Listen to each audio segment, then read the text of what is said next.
All right, guys. So this is our top 7 list, top 7 movies of 2015.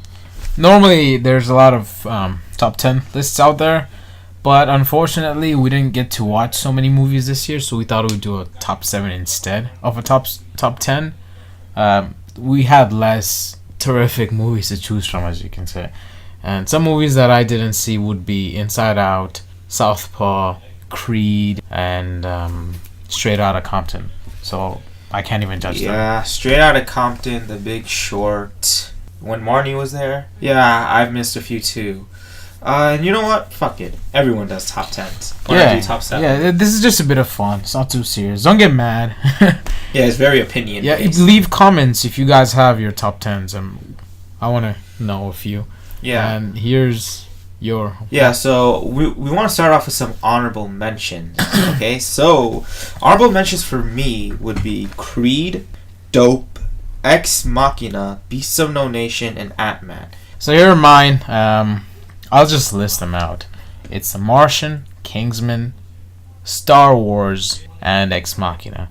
And out of those 4, Ex Machina probably would have made it to my top 7 if it weren't for some stupid decisions from certain characters that you wouldn't expect from. Other than that, the other 4, these are good movies. Just because of small reasons they didn't make it up there, and I enjoyed them. Those 4 are my honorable mentions. We'll start from the bottom, so we'll go from 7 to 4 first. Then 3 to 2. And 3 to 2. Finally, we'll talk about our favorite number 1 movie. Yeah. So, guys, alright, so I'll start off with my number 7 movie. And this movie was very surprising. Hateful Eight. I love Tarantino. I expected to have another good movie. This was full of so many unexpected surprises. I was thoroughly entertained. Loved Samuel L. Jackson's performance. Was different than what I thought it would be. Genuinely was a good movie. For my number 6 movie, Kingsman. Matthew Vaughn, you hit it out of the ballpark with Kick-Ass. You directed my favorite X-Men movie, which was First Class. And now you've given us Kingsman. And what a joy it was to see Kingsman. Did not expect it to be so good, and I just had a blast watching it. My number 5 movie, The Martian. I love the premise of, I love the idea of space, traveling space. Any movies that delve into the world of space travel, being an astronaut, any of that, I love that setting. And Martian just encapsulated what I feel, like what I want from those movies, that adventurous, that thrill-seeking tone. I loved it. It was funny, clever, definitely deserves to be watched in theaters. And for number 4, this was a beautifully shot movie. It was incredible. The Revenant. Leo put in a great performance. It was, I don't know, I'm just surprised it was released so late, because it was an amazing movie. And that's all I have to say.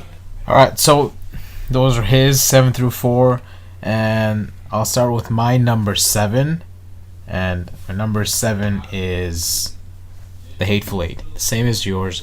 I saw it. I saw the 3-hour and 7-minute cut. That's in limited screenings. It's in limited theaters, limited release. Very funny movie. Very violent. I didn't expect it to be that bloody, but it was. Very long, but very fun. I enjoyed it. Very funny. So watch it for the laughs. Go have a blast with it. It's big. It's big in a small room.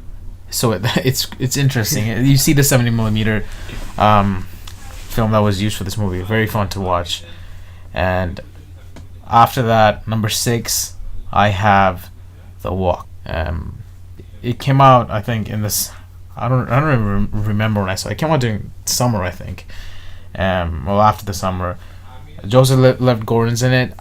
He didn't act that well, I can say. It's not his best performance as an actor, but I had a lot of fun with this movie in the theater. I think it's not talked about that much. That's why I have it in this list. I wanted to talk about it a little bit more. I thought it was a lot of fun, and when you realize that it's a real story, when it finishes, that's when it truly hits like, wow, this really happened. and I think they presented that story in a very graceful and funny, lighthearted way. And number 5, I have The Gift, the debut director Joel Edgerton's movie. He acted in it too, and he wrote it. And what a movie it was! And what a fun movie to watch too. It's a great psychological thriller with some great performances. You have Joel Edgerton as the creepy guy, meeting up with his old friend from high school, but something might have gone on, and it was a blast. It keeps you on the edge of your seat. I don't say this phrase that much, but that movie, you are kind of wondering what will come up in the next frame, what the next gift will be. After that, my number 4, and it's an animated movie, possibly the last movie of Studio Ghibli. It's called When Marnie Was There, and I remember watching it with my cousins. I didn't expect it to have the twist that it had at the end. That twist blew me the fuck away. Very interesting. Didn't see that coming. Beautiful animation, beautiful music, great voice acting, and it's a movie that stay with you. It'll stay with you for a very long time. You think about it. Yeah, that's it. So you wanna go? Alright, so on to my number 3 movie, and for the next 2 movies, the number 3 and number 2 spot, you can say they interchange with each other, because I just have such a hard time choosing. I guess you could say I flipped a coin, or eeny, meeny, miny, mo, because my number 3 movie is Star Wars. That's right, Star Wars. I went to the theater. I had a great time. I walked out. I'm like, wow, that was pretty good. Like the performances were great. It gives me hope for this new trilogy that they're starting. Abrams did a good job, and I'm looking forward to whatever comes next. My number 2 movie is Inside Out. I put Inside Out here because not only was it a good movie, but Pixar did what they did best. They gave us a great movie for kids and adults to enjoy. No punches were pulled. I like being treated like an adult while having all the wonderment of a kid. So thank you, Pixar. You did a great job with Inside Out. So it's my turn, right? Yeah. So my top 3 movie of the year. This is my 3rd, and this is a very good movie. And I don't think enough people put in their top 10 list. It's The Big Short by Adam McKay. Very good, very fun. A movie that should have been very hard to understand. He makes it easy for you to understand. And it's about the big financial crisis we just had in 2008. And really good performances from Christian Bale and Brad Pitt. Brad Pitt was my favorite character in that movie. So if you go see it, you'll have fun with it. I think it's a fun movie. And it finds a clever way to explain very difficult terms in the financial world that may be difficult for people like me or you to understand, and they explain it in a really funny way. I don't want to say what it is. You guys should go check it out. Number 2 is the beautifully shot The Revenant by Alejandro Iñárritu. It's a very dark, very grim movie. You come out when you're watching it, you're thinking of like how harsh nature can be. You see the bear, the infamous bear scene, the harsh climate, the cold winter, how harsh everything can be. And overall, also the movie was completely shot in natural light. That's another plus point. Beautiful movie, lots of fun, very grim, not the happiest movie, but I loved it. It's on my number 2. And the big number 1. So when I made this list, every movie that was put on this list, when I went and when I saw it and after I was done watching this movie, I was like, was it a good movie? And I compared it to my number 1 movie on this spot. So this was the standard for this year. This is what basically it was my favorite movie this year. This was the movie that I kept on going back to. I kept on watching, and it was Mad Max. George Miller, he made me feel like, okay, he can make a good Mad Max movie again. After Beyond Thunderdome, I had lost hope for the series. I thought it was never gonna go back to that direction that it had during Road Warrior. But I was wrong. Because he made Fury Road. And Fury Road has quickly become my favorite Mad Max movie of all time. And it is one of my favorite movies of all time. It is a movie that I've enjoyed the most this year because of how simple, how direct it is with you. and just how you can just enjoy. How can you not enjoy it? Yeah, so that's why Mad Max will be my number one movie this year. Alright, so it's my turn, and no surprises. And you guys will be.